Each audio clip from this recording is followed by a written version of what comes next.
ਖੰਡ ਵਾਸੀ ਸੰਤ ਬਾਬਾ ਸੁੱਚਾ ਸਿੰਘ ਜੀ ਦੀ ਯਾਦ ਨੂੰ ਸਮਰਪਿਤ ਗੁਰਦੁਆਰਾ ਗੁਰੂ ਗਿਆਨ ਪ੍ਰਕਾਸ਼ ਜਵੱਦੀ ਟਕਸਾਲ ਵੱਲੋਂ ਜੋ ਇਹ ਵਿਲੱਖਣ ਉਪਰਾਲਾ ਧਰਮ ਅਤੇ ਵਾਤਾਵਰਨ ਦੀ ਸੰਭਾਲ ਦਾ ਵਿਸ਼ਾ ਜੋ ਚੁਣਿਆ ਗਿਆ ਹੈ, ਉਹਦੇ ਵਾਸਤੇ ਮੈਂ ਨਤਮਸਤਕ ਹਾਂ।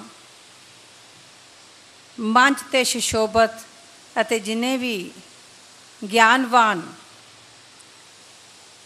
ਸੱਜਣ, ਮੇਰੀਆਂ ਸਤਿਕਾਰਯੋਗ ਭੈਣਾਂ ਬੀਬੀਆਂ ਸ਼ਾਮਲ ਹੋਈਆਂ ਹਨ, ਅਕਾਲ ਪੁਰਖ ਦੀ ਬਖਸ਼ੀ ਹੋਈ ਫਤਿਹ ਅਰਜ਼ ਹੈ। ਫਤਿਹ ਦਾ ਜਵਾਬ ਫਤਿਹ ਵਿੱਚ ਦੇਣਾ। ਵਾਹਿਗੁਰੂ ਜੀ ਕਾ ਖਾਲਸਾ, ਵਾਹਿਗੁਰੂ ਜੀ ਕੀ ਫਤਿਹ। ਗੁਰੂ ਪਾਤਸ਼ਾਹ ਨੇ ਇੰਨਾ ਵਡਮੁੱਲਾ ਖਜ਼ਾਨਾ ਗੁਰਬਾਣੀ ਸਾਨੂੰ ਬਖਸ਼ਿਆ ਹੈ, ਜਿਸ ਦੁਆਰਾ ਅਸੀਂ ਜੀਵਨ ਦੀ ਸੇਧ ਭਲੀ ਭਾਂਤ ਲੈ ਸਕਦੇ ਹਾਂ। ਪਾਤਸ਼ਾਹ ਫਰਮਾਉਂਦੇ ਹਨ, ਬਲਿਹਾਰੀ ਕੁਦਰਤ ਵਸਿਆ ਤੇਰਾ ਅੰਤ ਨਾ ਜਾਈ ਲਖਿਆ। ਜਾਤ ਮੈਂ ਜੋਤ, ਜੋਤ ਮੈਂ ਜਾਤਾ, ਅਕਲ ਕਲਾ ਭਰਪੂਰ ਹੈ। ਸਾਹਿਬ ਫਰਮਾਉਂਦੇ ਹਨ, ਸਾਚੇ ਤੇ ਪਵਨਾ ਪਿਆ, ਪਵਨੇ ਤੇ ਜਲ ਹੋਏ, ਜਲ ਤੇ ਤ੍ਰੈ ਪਵਨ ਸਾਜਿਆ, ਘਟ ਘਟ ਜੋਤ ਸਮੋਏ।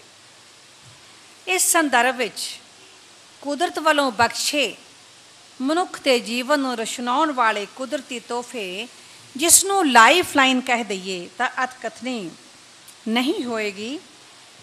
ਕੇਤੀ ਦਾਤ ਜਾਣੇ ਕੌਣ ਕੂਤ, ਇਸ ਤੋਂ ਅੱਗੇ ਜਾਂ ਕਰਤਾ ਸ੍ਰਿਸ਼ਟੀ ਕੋ ਸਾਜੇ, ਆਪੇ ਜਾਣੇ ਸੋਏ। ਕੇਤੇ ਪਵਨ ਪਾਣੀ ਬੈਸੰਤਰ, ਕੀਤੇ ਕਾਨ ਮਹੇਸ਼। ਇੱਥੇ ਹੀ ਬਸ ਨਹੀਂ, ਤਿੱਥੇ ਖੰਡ ਮੰਡਲ ਵਰਹਿ ਭੰਡ, ਜੇ ਕੋ ਕਥੇ ਤਾਂ ਅੰਤ ਨਾ ਅੰਤ। ਪਵਨ ਗੁਰੂ ਪਾਣੀ ਪਿਤਾ, ਮਾਤਾ ਧਰਤ ਮਹਤ, ਦਿਵਸ ਰਾਤ ਦੋਏ ਦਾਈ ਦਾਇਆ, ਖੇਲੇ ਸਗਲ ਜਗਤ।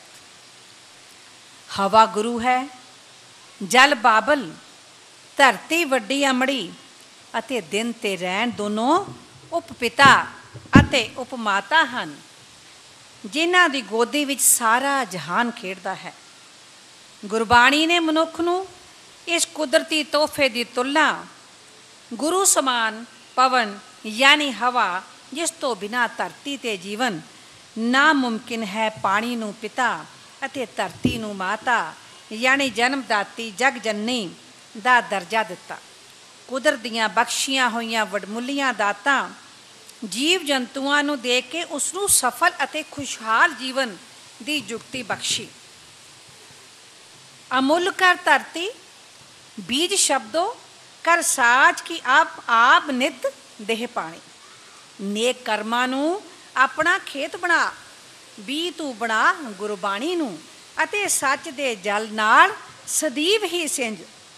ਧਰਮ ਦੀ ਦ੍ਰਿਸ਼ਟੀ ਤੋਂ ਵਾਤਾਵਰਨ ਦੀ ਸੰਭਾਲ ਵਿਸ਼ੇ 'ਤੇ ਵਿਚਾਰਦਿਆਂ ਵਾਤਾਵਰਨ ਵਿੱਚ ਆਈਆਂ ਖੜੋਤਾਂ, ਖਾਮੀਆਂ ਅਤੇ ਨਿਗਾਰਾਂ ਬਾਰੇ ਵਿਚਾਰ ਤੋਂ ਮੂਲ ਮੁੱਦਾ ਯਾਨੀ ਕਾਰਨਾਂ 'ਤੇ ਜਾਣ ਤੋਂ ਪਹਿਲਾਂ ਸਵਾਲ ਇਹ ਉੱਠਦਾ ਹੈ ਕਿ ਮੁੱਖ ਕਾਰਨ ਜਿਸ ਨੇ ਇਹ ਸਭ ਦਾ ਨਿਰਾਦਰ ਭਾਵ ਆਪਣੇ ਹੀ ਕਾਦਰ ਦੀ ਕੁਦਰਤ ਨੂੰ ਬੇਰਹਿਮੀ ਨਾਲ ਕੁਚਲਿਆ, ਇੱਥੋਂ ਤੱਕ ਕਿ ਵਿਨਾਸ਼ ਦੀ ਹੱਦ ਤੱਕ ਪਹੁੰਚਾ ਦਿੱਤਾ, ਉਹ ਮਨੁੱਖ ਹੀ ਹੈ, ਜਿਸ ਨੂੰ ਆਪਣੇ ਗਿਰਵਾਨ ਵੱਲ ਝਾਕਣ ਦੀ ਜ਼ਰੂਰਤ ਹੈ। ਤੀਜੀ ਪਾਤਸ਼ਾਹੀ ਫਰਮਾਉਂਦੇ ਹਨ, ਘਰ ਹੀ ਸੌਦਾ ਪਾਈਐ, ਅੰਤਰ ਸਭ ਵੱਤ ਹੋਏ। ਬੰਦੇ ਦੇ ਅੰਦਰ ਹੀ ਸਾਰੀਆਂ ਵਸਤੂਆਂ ਹਨ, ਉਹ ਆਪਣੇ ਗ੍ਰਹਿ ਵਿੱਚੋਂ ਹੀ ਲੋੜੀਂਦਾ ਸੌਦਾ ਲੈ ਸਕਦਾ ਹੈ। ਮਨੁੱਖ ਨੇ ਕੁਦਰਤੀਆਂ ਬਖਸ਼ੀਆਂ ਦਾਤਾਂ ਨੂੰ ਐਵੇਂ ਰੋਲ ਕੇ ਰੱਖ ਦਿੱਤਾ, ਭਾਵੇਂ ਕਿ ਇਸ ਨੂੰ ਅੱਜ ਦੇ ਯੁੱਗ ਦੀ ਤਰੱਕੀ ਨਾਲ ਜੋੜ ਕੇ ਦੇਖਿਆ ਜਾਂਦਾ ਹੈ। ਮਨੁੱਖ ਨੇ ਆਪਣੇ ਆਮਦਨ ਦੇ ਵਸੀਲਿਆਂ ਨੂੰ ਵਧਾਉਣ ਵਾਸਤੇ ਕੁਦਰਤੀ ਦਾਤਾਂ ਦਾ ਰੱਜ ਕੇ ਬੇਰਹਿਮੀ ਨਾਲ ਸ਼ੋਸ਼ਣ ਕੀਤਾ। ਪ੍ਰਦੂਸ਼ਣ ਨੂੰ ਫੈਲਾਉਣ ਵਾਲੇ ਸੁੱਖ ਸਾਧਨਾਂ ਰਾਹੀਂ ਪਵਨ ਨੂੰ ਪ੍ਰਭਾਵਿਤ ਕੀਤਾ। ਪਿਤਾ ਸਮਾਨ ਪਾਣੀ ਨੂੰ ਇਸ ਹੱਦ ਤੱਕ ਪ੍ਰਦੂਸ਼ਿਤ ਕਰ ਦਿੱਤਾ, ਜਿਸ ਦੀ ਮਿਸਾਲ ਪਵਿੱਤਰਤਾ ਦੇ ਨਾਮ ਨਾਲ ਜੋੜੀ ਜਾਂਦੀ। ਗੰਗਾ ਨਦੀ ਦਾ ਪਾਣੀ ਅੱਜ ਪ੍ਰਦੂਸ਼ਿਤ ਹੋ ਕੇ ਅਲਾਰਮਿੰਗ ਪੋਜੀਸ਼ਨ ਤੱਕ ਪਹੁੰਚ ਗਿਆ ਹੈ। ਇਸ ਤਰ੍ਹਾਂ ਮਨੁੱਖ ਵੱਲੋਂ ਧਰਤੀ ਹੇਠਲੇ ਪਾਣੀ ਦੀ ਜ਼ਾਲਮਾਨਾ ਢੰਗ ਨਾਲ ਕੀਤੀ ਵਰਤੋਂ ਨਾਲ ਜਿੱਥੇ ਪਾਣੀ ਪੀਣ ਯੋਗ ਹੀ ਨਹੀਂ ਰਿਹਾ, ਉੱਥੇ ਇਸ ਦੀ ਅਥਾਹ ਵਰਤੋਂ ਕਰਕੇ ਇਸ ਦੀ ਕਮੀ ਇਸ ਹੱਦ ਤੱਕ ਲੈ ਆਂਦੀ ਕਿ ਪੀਣ ਵਾਲੇ ਮਿੱਠੇ ਪਾਣੀ ਦੀ ਜਗ੍ਹਾ ਖਾਰੇ ਪਾਣੀ ਨੇ ਲੈ ਲਈ ਅਤੇ ਪਾਣੀ ਦਾ ਸਤਰ ਨੀਵਾਂ ਅਤੇ ਹੋਰ ਨੀਵਾਂ ਹੋ ਗਿਆ, ਜੋ ਕਿ ਅੱਜ ਦੇ ਮਨੁੱਖ ਵਾਸਤੇ ਖਤਰੇ ਦੀ ਘੰਟੀ ਹੈ ਅਤੇ ਸੋਚਣ ਦਾ ਵਿਸ਼ਾ ਹੈ। ਮਾਤਾ ਸਮਾਨ ਧਰਤੀ ਦੀ ਦਸ਼ਾ ਤਾਂ ਅਜਿਹੀ ਕਰ ਦਿੱਤੀ ਕਿ ਪੂਜਨ ਯੋਗ ਧਰਤੀ ਮਾਤਾ, ਜਿਸ ਨੇ ਮਨੁੱਖ ਹੀ ਨਹੀਂ ਹਰੇਕ ਜੀਵ ਜੰਤੂ ਵਾਸਤੇ ਜੀਵਨ ਮੁਮਕਿਨ ਕੀਤਾ, ਉਸ ਦੀ ਹਾਲਤ ਬਦ ਤੋਂ ਬੱਤਰ ਕਰਨ ਵਿੱਚ ਕੋਈ ਕਸਰ ਬਾਕੀ ਨਹੀਂ ਛੱਡੀ। ਸੋ ਅੱਜ ਦੀ ਇਸ ਵਿਚਾਰ ਗੋਸ਼ਟੀ, ਜਿਸ ਵਿੱਚ ਧਰਮ ਨੂੰ ਵਾਤਾਵਰਨ ਦੇ ਸੰਦਰਭ ਵਿੱਚ ਵਿਚਾਰਨ ਦਾ ਜੋ ਉਪਰਾਲਾ ਕੀਤਾ ਗਿਆ ਹੈ, ਉਸ ਦੀ ਜਿਤਨੀ ਪ੍ਰਸ਼ੰਸਾ ਕੀਤੀ ਜਾਵੇ ਥੋੜੀ ਹੈ। ਅੱਜ ਮਨੁੱਖ ਨੇ ਆਪਣੇ ਹੀ ਜੀਵਨ ਨੂੰ ਦੁਸ਼ਵਾਰੀਆਂ 'ਚ ਨਹੀਂ ਪਾਇਆ, ਬਲਕਿ ਆਪਣੀਆਂ ਆਉਣ ਵਾਲੀਆਂ ਪੀੜ੍ਹੀਆਂ ਨੂੰ ਵਾਸਤੇ ਵੀ ਦੁਸ਼ਵਾਰੀਆਂ ਭਰਿਆ ਜੀਵਨ ਬਣਾਉਣ ਵਿੱਚ ਕੋਈ ਕਸਰ ਬਾਕੀ ਨਹੀਂ ਛੱਡੀ। ਕੁਦਰਤ ਦੀਆਂ ਦਾਤਾਂ ਦੀ ਅੰਨ੍ਹੇਵਾਹ ਕੀਤੀ ਵਰਤੋਂ, ਆਪਣੀ ਤਰੱਕੀ ਨੁਮਾ ਕਹੀ ਜਾਂਦੀ ਧੁਨ ਹੇਠ ਕੁਵਰਤੋਂ ਕਰਦੇ ਕਰਦੇ ਨੌਬਤ ਇਹ ਆ ਪਹੁੰਚੀ ਕਿ ਅੱਜ ਪਵਨ ਵੀ ਦੂਸ਼ਿਤ, ਪਾਣੀ ਵੀ ਗੰਦਲਾ ਅਤੇ ਨਾ ਪੀਣ ਯੋਗ ਅਤੇ ਧਰਤੀ 'ਤੇ ਅਜਿਹੀਆਂ ਵਿਸ਼ਾਲੀਆਂ ਚੀਜ਼ਾਂ ਜਾਣੀ ਪੈਸਟੀਸਾਈਡ ਦੀ ਹੱਦੋਂ ਵੱਧ ਵਰਤੋਂ ਨੇ ਧਰਤੀ ਨੂੰ ਮਨੁੱਖ ਦੀਆਂ ਲੋੜਾਂ ਪੂਰੀਆਂ ਕਾਰਨ ਜਿਉਣ ਲਾਇਕ ਹੀ ਨਹੀਂ ਛੱਡਿਆ। ਸੰਜਮ ਦੀ ਵਰਤੋਂ ਤਾਂ ਸੀਮਾਵਾਂ ਹੀ ਪਾਰ ਕਰ ਚੁੱਕੀ ਹੈ। ਫਰੀਦ ਜੀ ਆਖਦੇ ਹਨ, ਫਰੀਦਾ ਸਾਹਿਬ ਦੀ ਕਰ ਚਾਕਰੀ, ਦਿਲ ਦੀ ਲਾਏ ਭਰਾਂਦ, ਦਰਵੇਸਾਂ ਨੂੰ ਲੋੜੀਐ ਰੁੱਖਾਂ ਦੀ ਜੀਰਾਂ। ਮਨੁੱਖ ਨੂੰ ਸਾਹਿਬ ਯਾਨੀ ਸਭ ਦੇ ਮਾਲਕ ਦੀ ਚਾਕਰੀ ਭਾਵ ਹੁਕਮ 'ਚ ਰਹਿਣ ਦਾ ਆਦੇਸ਼ ਦਿੱਤਾ ਹੈ। ਉੱਥੇ ਦਿਲ ਖੋਲ ਕੇ ਭਾਵ ਪੂਰੀ ਤਨਦੇਹੀ ਨਾਲ ਉਸ ਮਾਲਿਕ ਸਾਹਿਬ ਪਰਮ ਪਿਤਾ ਸਭ ਦੇ ਪਾਲਣਹਾਰ ਦੀ ਚਾਕਰੀ ਭਾਵ ਮਨੁੱਖ ਦਾ ਅਸਲੀ ਕੰਮ, ਜਿਸ ਨੂੰ ਲੈ ਕੇ ਮਨੁੱਖ ਸਾਹਿਬ ਦੇ ਨਾਲ ਕੌਲ ਕਰਾਰ ਕਰਦਿਆਂ ਜਨਮ ਲਿਆ ਸੀ, ਉਸ ਦੇ ਹੁਕਮ ਪਾਣੇ ਵਿੱਚ ਰਹਿੰਦੇ ਹੋਏ ਦਰਵੇਸ਼ਾਂ ਨੂੰ ਰੁੱਖਾਂ ਜਿਹਾ ਜਿਗਰਾ ਕਰਨ ਲਈ ਆਖਿਆ ਹੈ। ਕੁਦਰਤ ਕਾਦਰ ਕਰਨ ਕਰੀਮ, ਸਿਫਤ ਮੁਹੱਬਤ ਅਥਾਹ ਰਹੀਮ। ਵਾਤਾਵਰਣ ਦੀ ਸੰਭਾਲ ਅਤੇ ਰੱਖਿਆ ਕਰਨਾ ਅੱਜ ਸਭ ਦਾ ਸਾਂਝਾ ਫਰਜ਼ ਹੈ। ਮਨੁੱਖ ਦੀਆਂ ਸਾਰੀਆਂ ਕਿਰਿਆਵਾਂ ਜਿੱਥੇ ਇਸ ਪਰ ਨਿਰਭਰ ਹਨ, ਉੱਥੇ ਆਪਸੀ ਸਬੰਧਾਂ ਦੁਆਰਾ ਮਨੁੱਖੀ ਜੀਵਨ ਨੂੰ ਭਾਵ ਸ੍ਰਿਸ਼ਟੀ ਦੀ ਕਾਇਨਾਤ ਨੂੰ ਪ੍ਰਭਾਵਿਤ ਕਰਦੀਆਂ ਹਨ। ਅੱਜ ਦੇ ਆਧੁਨਿਕ ਯੁੱਗ ਵਿੱਚ ਜਿੱਥੇ ਮਨੁੱਖ ਨੇ ਆਪਣੇ ਜੀਵਨ ਨੂੰ ਸੁਖਦ ਆਰਾਮਦਾਇਕ ਬਣਾਉਣ ਲਈ ਅਨੇਕਾਂ ਯੰਤਰਾਂ ਨੂੰ ਇਜਾਦ ਕੀਤਾ, ਜਿਸ ਨੇ ਕੁਦਰਤੀ ਸਮਤੋਲ ਨੂੰ ਵਿਗਾੜਨ ਵਿੱਚ ਕਾਫੀ ਹਿੱਸਾ ਪਾਇਆ। ਨਤੀਜੇ ਵਜੋਂ ਵਾਤਾਵਰਣ ਨਸ਼ਟ ਕਰਕੇ ਮਨੁੱਖੀ ਜੀਵਨ ਸਿਹਤ ਅਤੇ ਉਪਜੀਵਕਾ ਨੂੰ ਬੁਰੀ ਤਰ੍ਹਾਂ ਭਾਵ ਸੀਰੀਅਸਲੀ ਪ੍ਰਭਾਵਿਤ ਕੀਤਾ। Thus, there has been a thrust on the protection of environment the world over।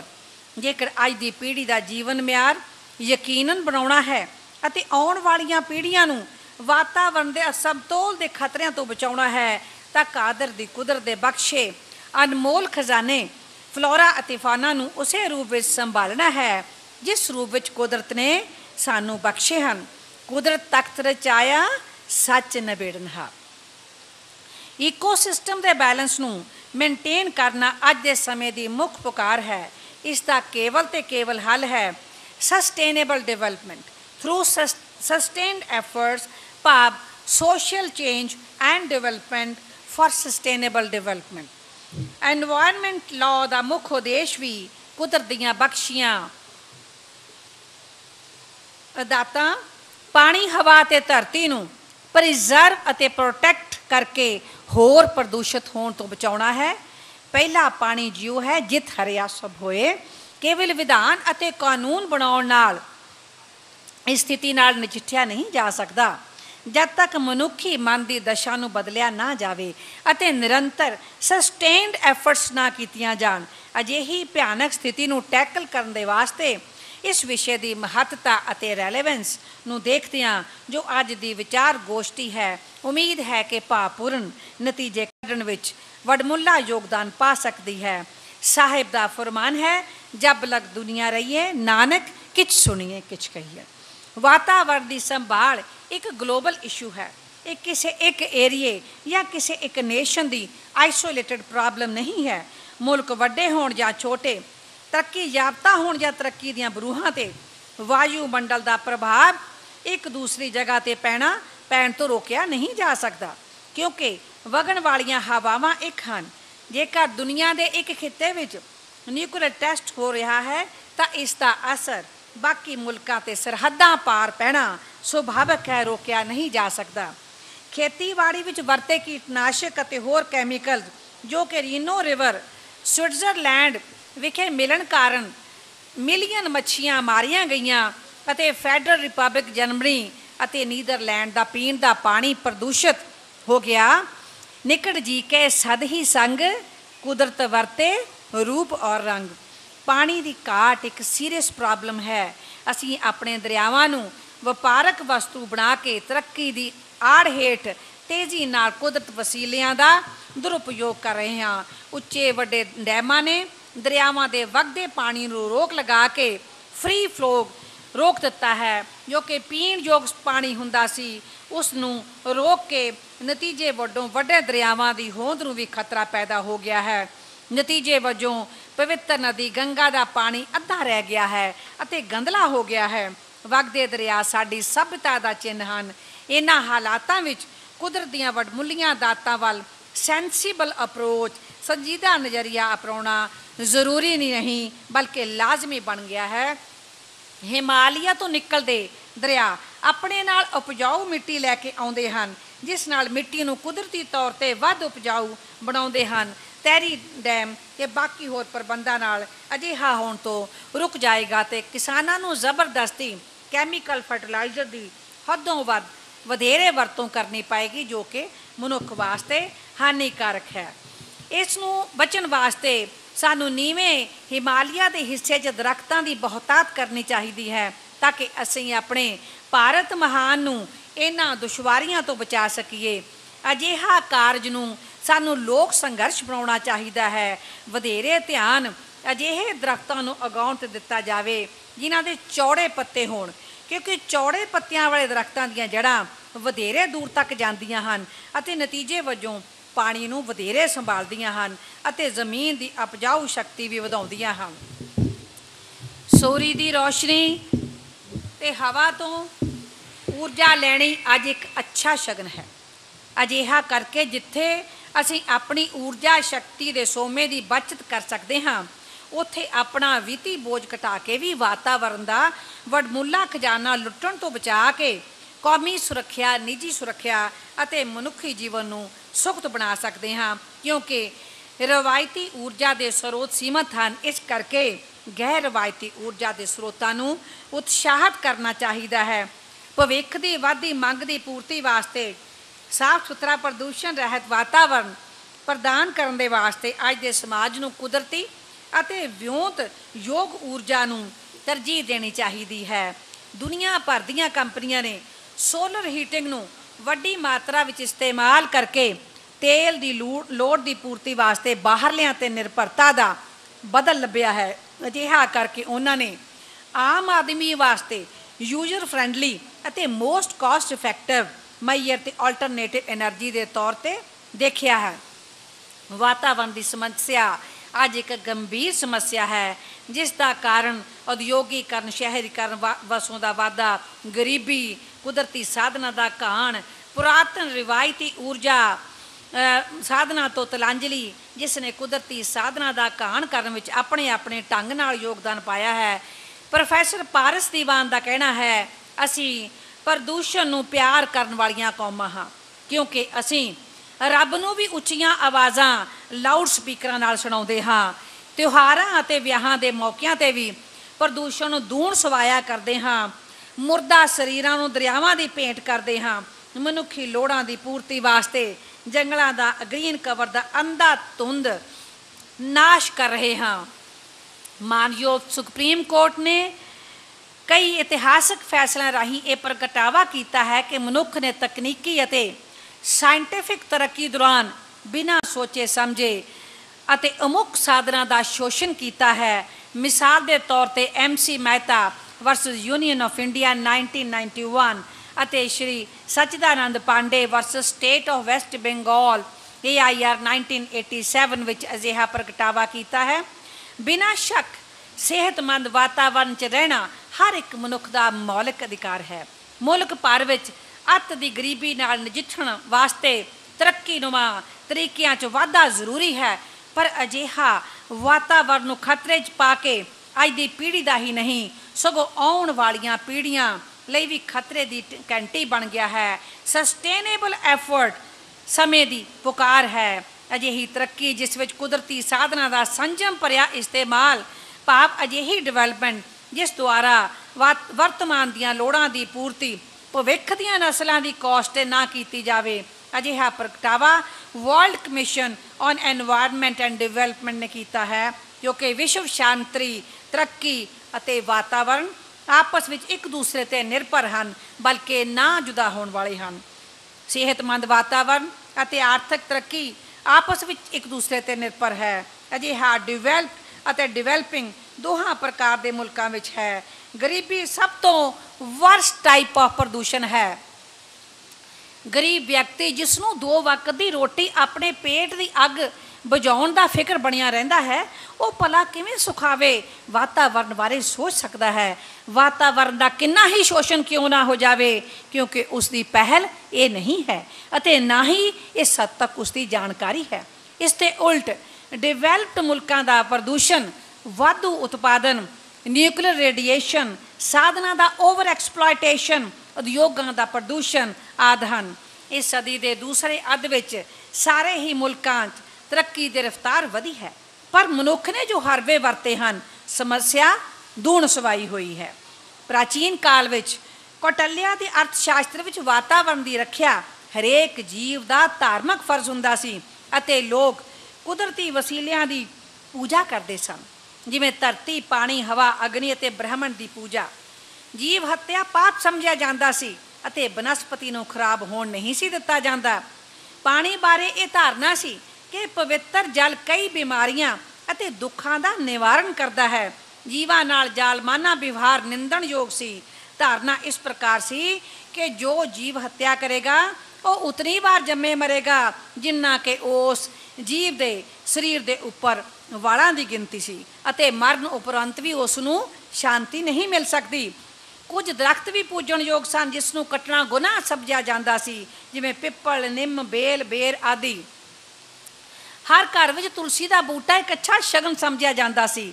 ਤੱਤ ਸਾਰ ਇਹ ਹੈ ਕਿ ਧਰਮ ਅਤੇ ਪੌਦਿਆਂ ਦਾ ਪਾਲਣਾ ਪੋਸ਼ਣਾ ਸਿੱਧੇ ਤੌਰ 'ਤੇ ਆਪਸ ਵਿੱਚ ਸੰਬੰਧਿਤ ਮੰਨੇ ਜਾਂਦੇ ਸਨ ਅਤੇ ਨਤੀਜੇ ਵਜੋਂ ਵਾਤਾਵਰਨ ਦੀ ਸੰਭਾਲ ਹੁੰਦੀ ਸੀ। ਵੱਖੋ ਵੱਖਰੇ ਜਾਨਵਰਾਂ, ਪੰਛੀਆਂ ਨੂੰ ਦੇਵੀ ਦੇਵਤਿਆਂ ਨਾਲ ਸੰਬੰਧਿਤ ਮੰਨਿਆ ਜਾਂਦਾ ਸੀ, ਜਿਵੇਂ ਗੌੜ ਪੰਛੂ ਵਿਸ਼ਨੂੰ ਦੀ ਸਵਾਰੀ, ਸ਼ੇਰ ਦੁਰਗਾ ਦੀ ਸਵਾਰੀ ਆਦਿ। ਰਾਜਸਥਾਨ ਦੀ ਵਿਸ਼ਨੋਈ ਕੌਮ ਖੇਜਾਦੀ ਨਾਮ ਦੇ ਦਰਖਤ ਦੀ ਰੱਖਿਆ ਆਪਣੀ ਜਾਨ ਦੀ ਕੀਮਤ 'ਤੇ ਕਰਦੀ ਹੈ। ਇਹੀ ਕਾਰਨ ਹੈ ਕਿ ਮਾਰੂਥਾ ਦੇ ਇਲਾਕਿਆਂ ਵਿੱਚ ਹਰਿਆਵਲ ਵਿਸ਼ਨੋਈਆਂ ਦੇ ਪਿੰਡਾਂ ਵਿੱਚ ਦੇਖਣ ਨੂੰ ਮਿਲਦੀ ਹੈ। ਮਹਾਤਮਾ ਬੁੱਧ ਨੇ ਅਹਿੰਸਾ ਦਾ ਸੰਦੇਸ਼ ਦਿੰਦਿਆਂ ਮਨੁੱਖ ਨੂੰ ਕੁਦਰਤੀ ਵਸੀਲਿਆਂ ਦਾ ਸ਼ੋਸ਼ਣ ਘੋਰ ਅਪਰਾਧ ਦੱਸਿਆ। ਮਹਾਰਾਜਾ ਅਸ਼ੋਕ ਨੇ ਨਾਨ ਵਾਇਲੈਂਸ ਨੂੰ ਸਭਿਅਤਾ ਦਾ ਅੰਗ ਬਣਾਉਣ ਦਾ ਬੀੜਾ ਚੁੱਕਿਆ। ਜੈਨ ਧਰਮ ਦਾ ਮੂਲ ਆਧਾਰ ਵੀ ਜੀਵ ਅਤੇ ਨਿਰਜੀਵ ਸਾਧਨਾਂ ਦੀ ਰੱਖਿਆ ਕਰਨਾ ਹੈ। ਪਵਿੱਤਰ ਕੁਰਾਨ ਦਾ ਮੰਨਣਾ ਹੈ ਕਿ ਹਰ ਵਸਤੂ ਪਾਣੀ ਤੋਂ ਪੈਦਾ ਹੁੰਦੀ ਹੈ। ਅੱਲਾਹ ਧਰਤੀ ਦਾ ਮਾਲਕ ਹੈ ਅਤੇ ਮਨੁੱਖ ਮਾਤਰ ਉਸ ਦਾ ਕੇਵਲ ਰਖਵਾਲਾ ਹੈ। ਹਵਾ ਪ੍ਰਦੂਸ਼ਣ ਮੇਜਰ ਕਿਲਰ ਬਣ ਕੇ ਉਭਰਿਆ ਹੈ ਅਤੇ ਕਰੀਬ 3 ਮਿਲੀਅਨ ਲੋਕ ਆਏ ਸਾਲ ਇਸ ਦਾ ਸ਼ਿਕਾਰ ਹੁੰਦੇ ਹਨ। ਕਾਰਬਨ ਦਾ ਆਧਾਰ ਪਿਛਲੇ 3 ਦਹਾਕਿਆਂ ਤੋਂ ਦੁੱਗਣਾ ਤਿੱਗਣਾ ਹੋ ਗਿਆ ਹੈ। ਗਲੋਬਲ ਵਾਰਮਿੰਗ ਭਿਆਨਕ ਰੂਪ ਅਖਤਿਆਰ ਕਰ ਚੁੱਕੀ ਹੈ। ਇਕੱਲਾ ਅਮਰੀਕਾ ਹੀ ਇਸ ਵਿੱਚ ਵਧੇਰੇ ਯੋਗਦਾਨ ਪਾ ਰਿਹਾ ਹੈ। ਦੁਨੀਆ ਦੀ ਕਰੀਬ 40% ਵਸੋਂ ਸਾਫ਼ ਪਾਣੀ ਤੋਂ ਵਾਂਝੀ ਹੈ। ਪਾਣੀ ਅਤੇ ਬਾਹਰ ਰਹਿਣ ਵਾਲੀਆਂ ਜੀਵਾਂ ਅਤੇ ਪੰਛੀਆਂ ਦੀਆਂ ਵਧੇਰੇ ਜਾਤੀਆਂ ਖਤਮ ਹੋ ਚੁੱਕੀਆਂ ਹਨ। ਪੀਣ ਵਾਲੇ ਪਾਣੀ ਤੋਂ ਹੋਣ ਵਾਲੀਆਂ ਬਿਮਾਰੀਆਂ ਤੋਂ 2.5-3 ਮਿਲੀਅਨ ਲੋਕ ਆਏ ਸਾਲ ਮੌਤ ਦੇ ਮੂੰਹ ਵਿੱਚ ਜਾਂਦੇ ਹਨ। ਜੰਗਲ ਖਤਮ ਹੁੰਦੇ ਜਾ ਰਹੇ ਹਨ। ਕਰੀਬ 90,000 ਕਿਲੋਮੀਟਰ ਰਕਬਾ ਹਰ ਸਾਲ ਜੰਗਲਾਂ ਤੋਂ ਰਹਿਤ ਹੋ ਰਿਹਾ ਹੈ। ਦੁਨੀਆ ਦਾ 2/3 ਹਿੱਸਾ ਸੋਇਲ ਡਿਗਰੇਡੇਸ਼ਨ ਦਾ ਸ਼ਿਕਾਰ ਹੈ। ਇਕੱਲੇ ਭਾਰਤ ਵਿੱਚ ਹੀ 25% ਚਾਰੇ ਦੀ ਕਮੀ ਹੈ 8000 ਸਪਾਈਸਿਸ ਖਤਮ ਹੋ ਚੁੱਕੀਆਂ ਹਨ ਅਤੇ 11000 ਨੂੰ ਹੋਰ ਖਤਰਾ ਹੈ। ਦੁਨੀਆ ਦਾ 9000 ਤੋਂ ਵੱਧ ਪੰਛੀਆਂ ਦੀ ਕਿਸਮਾਂ ਦਾ 70% ਖਤਮ ਹੋ ਚੁੱਕਿਆ ਹੈ। ਗਲੋਬਲ ਵਾਰਮਿੰਗ, ਓਜ਼ੋਨ ਡਿਪਲੀਸ਼ਨ ਅਤੇ ਟੌਕਸਿਕ ਪੋਲਿਊਸ਼ਨ ਆਦਿ ਨਾਪੱਖੀ ਅਸਰ ਸਾਹਮਣੇ ਆਏ ਹਨ।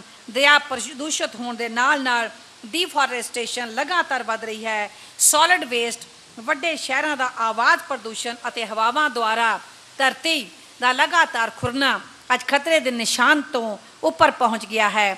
ਵਿਸ਼ਵ ਬੈਂਕ ਦੇ ਇੱਕ ਸਰਵੇਖਣ ਮੁਤਾਬਕ ਭਾਰਤ ਦੇਸ਼ ਦੇ $80 ਬਿਲੀਅਨ ਦਾ ਸਾਲਾਨਾ ਨੁਕਸਾਨ ਬਿਮਾਰੀ ਅਤੇ ਪ੍ਰਦੂਸ਼ਣ ਕਾਰਨ ਮੌਤਾਂ ਨਾਲ ਹੁੰਦਾ ਹੈ। ਦੱਖਣੀ ਏਸ਼ੀਆ ਦੇ ਖਿੱਤੇ ਵਿੱਚ ਮੁੱਖ ਤੌਰ 'ਤੇ ਸਾਫ਼ ਪਾਣੀ ਦਾ ਡਿੱਗਦਾ ਮਿਆਰ, ਉਦਯੋਗਾਂ ਦਾ ਮੈਲਾ, ਕੀਟਨਾਸ਼ਕ ਦਵਾਈਆਂ ਅਤੇ ਹਵਾ ਪ੍ਰਦੂਸ਼ਣ ਚਿੰਤਾ ਦਾ ਵਿਸ਼ਾ ਹਨ। ਗੁਰਬਾਣੀ 'ਚ ਦਰਜ ਗੁਰੂ ਸਾਹਿਬਾਨਾਂ ਨੇ ਕੁਦਰਤ ਬਾਰੇ ਮਨੁੱਖ ਨੂੰ ਵਿਵਹਾਰ ਕਰਨ ਦੀ ਸੋਝੀ ਬਖਸ਼ੀ ਹੈ। ਕਬੀਰ ਜੀ ਫਰਮਾਉਂਦੇ ਹਨ, ਪਾਤੀ ਤੋਰੇ ਮਾਲਨੀ, ਪਾਤੀ ਪਾਤੀ ਜੀਓ, ਜਿਸ ਪਾਹਨ ਕੋ ਪਾਤੀ ਤੋਰੇ, ਸੋ ਪਾਹਨ ਨਿਰਜੀਓ, ਭੁੱਲੀ ਮਾਲਨੀ ਹੈ ਇਹੋ, ਸਤਿਗੁਰ ਜਾਗਤਾ ਹੈ ਦੇਹੋ। ਅੰਤ ਵਿੱਚ ਸਮੁੱਚੀ ਪ੍ਰਾਣੀ ਮਾਤਰ ਅੱਗੇ ਮੇਰੀ ਹੱਥ ਜੋੜ ਕੇ ਅਰਜ਼ੋਈ ਹੈ ਕਿ ਹੁਕਮ ਮੰਨ ਕੇ ਰਜ਼ਾ 'ਚ ਰਹਿੰਦਿਆਂ ਜੀਵਨ ਨੂੰ ਪਾਤਸ਼ਾਹ ਦੇ ਦੱਸੇ ਮਾਰਗ 'ਤੇ ਚੱਲਦਿਆਂ ਨੇਕ ਅਮਲਾਂ, ਸੱਚ ਕਾ ਮਾਰਗ, ਧਰਮ ਕੀ ਪੌੜੀ ਅਨੁਸਾਰ ਜੀਵਨ ਜਾਚਦਾ ਉਪਰਾਲਾ ਕਰੀਏ।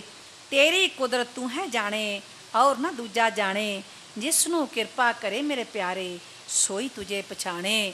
ਭੁੱਲਾਂ ਚੁੱਕਾਂ ਦੀ ਮਾਫੀ, ਪ੍ਰਬੰਧਕਾਂ ਦਾ ਤਹਿ ਦਿਲੋਂ ਸ਼ੁਕਰਗੁਜ਼ਾਰ ਕਰਦੀ ਹੋਈ ਤੁਸੀਂ ਸਾਰਿਆਂ ਨੇ ਹੀ ਮੇਰੇ ਵਿਚਾਰਾਂ ਨੂੰ ਬੜੇ ਹੀ ਤਨ ਮਨ ਔਰ ਬੜੇ ਧਿਆਨ ਨਾਲ ਸੁਣਿਆ ਹੈ। ਆਪ ਜੀ ਦਾ ਜਿੰਨਾ ਵੀ ਧੰਨਵਾਦ ਕਰਾਂ ਥੋੜ੍ਹਾ ਹੈ। ਗੁਰੂ ਚਰਨਾਂ ਵਿੱਚ ਬੇਨਤੀ ਹੈ, ਸੱਚੇ ਪਾਤਸ਼ਾਹ ਇਸ ਕਾਇਨਾਤ ਨੂੰ ਬਲ ਬਖਸ਼ਣ, ਇਸ ਕਾਇਨਾਤ ਨੂੰ ਸਿਹਤ ਬਖਸ਼ਣ, ਤਾਂ ਕਿ ਜਿੰਨਾ ਵੱਡਾ ਨੁਕਸਾਨ ਅਸੀਂ ਆਪਣੇ ਕਰ ਰਹੇ ਹਾਂ, ਆਉਣ ਵਾਲੀਆਂ ਪੀੜ੍ਹੀਆਂ ਦਾ ਕਰ ਰਹੇ ਹਾਂ, ਉਸ ਤੋਂ ਬਚ ਜਾਈਏ।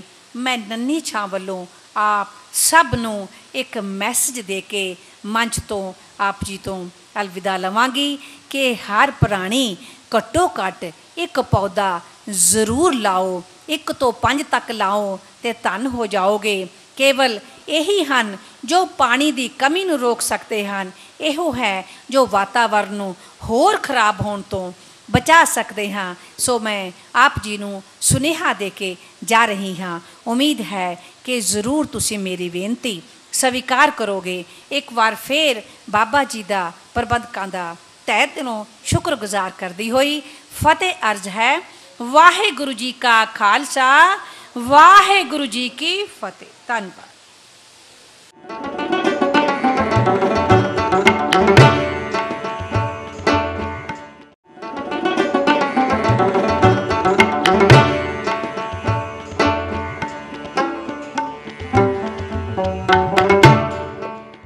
ਸੱਚਖੰਡ ਵਾਸੀ ਸੰਤ ਬਾਬਾ ਸੁੱਚਾ ਸਿੰਘ ਜੀ ਦੀ ਯਾਦ ਨੂੰ ਸਮਰਪਿਤ ਗੁਰਦੁਆਰਾ ਗੁਰੂ ਗਿਆਨ ਪ੍ਰਕਾਸ਼ ਜਵੱਦੀ ਟਕਸਾਲ ਵੱਲੋਂ ਜੋ ਇਹ ਵਿਲੱਖਣ ਉਪਰਾਲਾ ਧਰਮ ਅਤੇ ਵਾਤਾਵਰਨ ਦੀ ਸੰਭਾਲ ਦਾ ਵਿਸ਼ਾ ਜੋ ਚੁਣਿਆ ਗਿਆ ਹੈ, ਉਹਦੇ ਵਾਸਤੇ ਮੈਂ ਨਤਮਸਤਕ ਹਾਂ।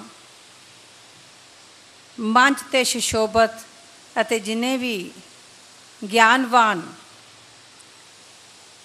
ਸੱਜਣ, ਮੇਰੀਆਂ ਸਤਿਕਾਰਯੋਗ ਭੈਣਾਂ ਬੀਬੀਆਂ ਸ਼ਾਮਲ ਹੋਈਆਂ ਹਨ, ਅਕਾਲ ਪੁਰਖ ਦੀ ਬਖਸ਼ੀ ਹੋਈ ਫਤਿਹ ਅਰਜ਼ ਹੈ। ਫਤਿਹ ਦਾ ਜਵਾਬ ਫਤਿਹ ਵਿੱਚ ਦੇਣਾ। ਵਾਹਿਗੁਰੂ ਜੀ ਕਾ ਖਾਲਸਾ, ਵਾਹਿਗੁਰੂ ਜੀ ਕੀ ਫਤਿਹ। ਗੁਰੂ ਪਾਤਸ਼ਾਹ ਨੇ ਇੰਨਾ ਵਡਮੁੱਲਾ ਖਜ਼ਾਨਾ ਗੁਰਬਾਣੀ ਸਾਨੂੰ ਬਖਸ਼ਿਆ ਹੈ, ਜਿਸ ਦੁਆਰਾ ਅਸੀਂ ਜੀਵਨ ਦੀ ਸੇਧ ਭਲੀ ਭਾਂਤ ਲੈ ਸਕਦੇ ਹਾਂ। ਪਾਤਸ਼ਾਹ ਫਰਮਾਉਂਦੇ ਹਨ, ਬਲਿਹਾਰੀ ਕੁਦਰਤ ਵਸਿਆ, ਤੇਰਾ ਅੰਤ ਨਾ ਜਾਈ ਲਖਿਆ। ਜਾਤ ਮੈਂ ਜੋਤ ਜੋਤ ਮੈਂ ਜਾਤਾ ਅਕਲ ਕਲਾ ਭਰਪੂਰ ਹੈ। ਸਾਹਿਬ ਫਰਮਾਉਂਦੇ ਹਨ, ਸਾਚੇ ਤੇ ਪਵਨਾ ਪਿਆ, ਪਵਨੇ ਤੇ ਜਲ ਹੋਏ, ਜਲ ਤੇ ਤ੍ਰੈ ਪਵਨ ਸਾਜਿਆ, ਘਟ ਘਟ ਜੋਤ ਸਮੋਏ। ਇਸ ਸੰਦਰਭ ਵਿੱਚ ਕੁਦਰਤ ਵੱਲੋਂ ਬਖਸ਼ੇ ਮਨੁੱਖ ਦੇ ਜੀਵਨ ਨੂੰ ਰਚਨਾਉਣ ਵਾਲੇ ਕੁਦਰਤੀ ਤੋਹਫੇ, ਜਿਸ ਨੂੰ ਲਾਈਫ ਲਾਈਨ ਕਹਿ ਦਈਏ ਤਾਂ ਅਤਕਥਨੀ ਨਹੀਂ ਹੋਏਗੀ। ਕੀਤੀ ਦਾਤ ਜਾਣੇ ਕੌਣ ਕੂਤ, ਇਸ ਤੋਂ ਅੱਗੇ ਜਾਂ ਕਰਤਾ ਸ੍ਰਿਸ਼ਟੀ ਕੋ ਸਾਜੇ, ਆਪੇ ਜਾਣੇ ਸੋਏ। ਕੇਤੇ ਪਵਨ ਪਾਣੀ ਬੈਸੰਤਰ, ਕੀਤੇ ਕਾਨ ਮਹੇਸ਼। ਇੱਥੇ ਹੀ ਬਸ ਨਹੀਂ, ਤਿੱਥੇ ਖੰਡ ਮੰਡਲ ਵਰਹਿ ਭੰਡ, ਜੇ ਕੋ ਕਥੇ ਤਾਂ ਅੰਤ ਨਾ ਅੰਤ। ਪਵਨ ਗੁਰੂ ਪਾਣੀ ਪਿਤਾ, ਮਾਤਾ ਧਰਤ ਮਹਤ, ਦਿਵਸ ਰਾਤ ਦੋਏ ਦਾਈ ਦਾਇਆ, ਖੇਲੇ ਸਗਲ ਜਗਤ। ਹਵਾ ਗੁਰੂ ਹੈ, ਜਲ ਬਾਬਲ, ਧਰਤੀ ਵੱਡੀ ਅਮੜੀ, ਅਤੇ ਦਿਨ ਤੇ ਰੈਣ ਦੋਨੋਂ ਉਪ ਪਿਤਾ ਅਤੇ ਉਪ ਮਾਤਾ ਹਨ, ਜਿਨ੍ਹਾਂ ਦੀ ਗੋਦੀ ਵਿੱਚ ਸਾਰਾ ਜਹਾਨ ਖੇਡਦਾ ਹੈ। ਗੁਰਬਾਣੀ ਨੇ ਮਨੁੱਖ ਨੂੰ ਇਸ ਕੁਦਰਤੀ ਤੋਹਫੇ ਦੀ ਤੁਲਨਾ ਗੁਰੂ ਸਮਾਨ ਪਵਨ ਯਾਨੀ ਹਵਾ, ਜਿਸ ਤੋਂ ਬਿਨਾਂ ਧਰਤੀ 'ਤੇ ਜੀਵਨ ਨਾਮੁਮਕਿਨ ਹੈ, ਪਾਣੀ ਨੂੰ ਪਿਤਾ ਅਤੇ ਧਰਤੀ ਨੂੰ ਮਾਤਾ ਯਾਨੀ ਜਨਮਦਾਤੀ ਜਗ ਜਨਨੀ ਦਾ ਦਰਜਾ ਦਿੱਤਾ। ਕੁਦਰਤ ਦੀਆਂ ਬਖਸ਼ੀਆਂ ਹੋਈਆਂ ਵਡਮੁੱਲੀਆਂ ਦਾਤਾਂ ਜੀਵ ਜੰਤੂਆਂ ਨੂੰ ਦੇ ਕੇ ਉਸ ਨੂੰ ਸਫਲ ਅਤੇ ਖੁਸ਼ਹਾਲ ਜੀਵਨ ਦੀ ਜੁਗਤੀ ਬਖਸ਼ੀ। अमूल कर धरती बीज शब्दों कर साज की आप नित देह पानी। नेक कर्मां नूं अपना खेत बना, बी तू बना गुरबाणी नूं, अते सच दे जल नाल सदैव ही सिंज।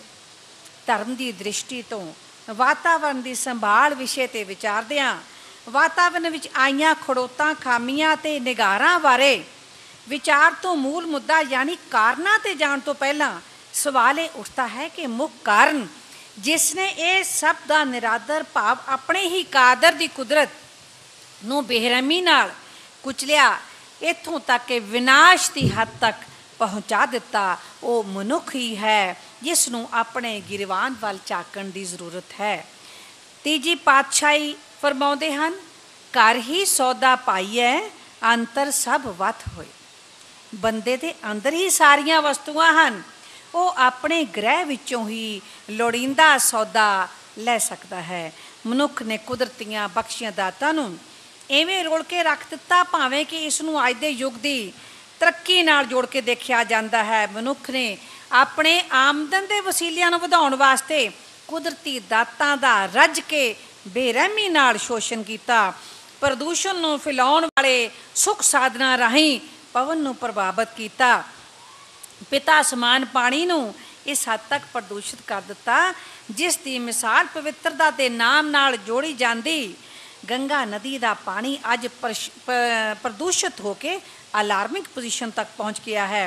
इस तरह मनुख वालों धरती हेठले पानी की जालमाना ढंग नाल कीती वरतों नाल जिथे पानी पीण योग ही नहीं रहा, उत्थे इसकी अथाह वरतों करके इसकी कमी इस हद तक ले आंदी कि पीण वाले मिठे पानी की जगह खारे पानी ने ले ली अते पानी का स्तर नीवा अते होर नीवा हो गया, जो कि अज दे मनुख वास्ते खतरे की घंटी है अते सोचण का विषय है।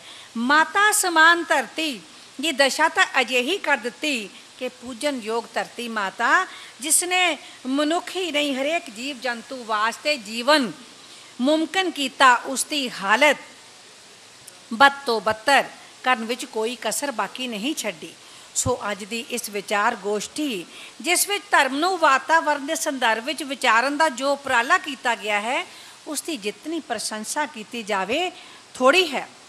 अज मनुख ने अपने ही जीवन नूं दुश्वारियां च नहीं पाया, बल्कि अपनियां आउण वालियां पीढ़ियां नूं वास्ते भी दुश्वारियां भरिया जीवन बनाउण विच कोई कसर बाकी नहीं छड्डी।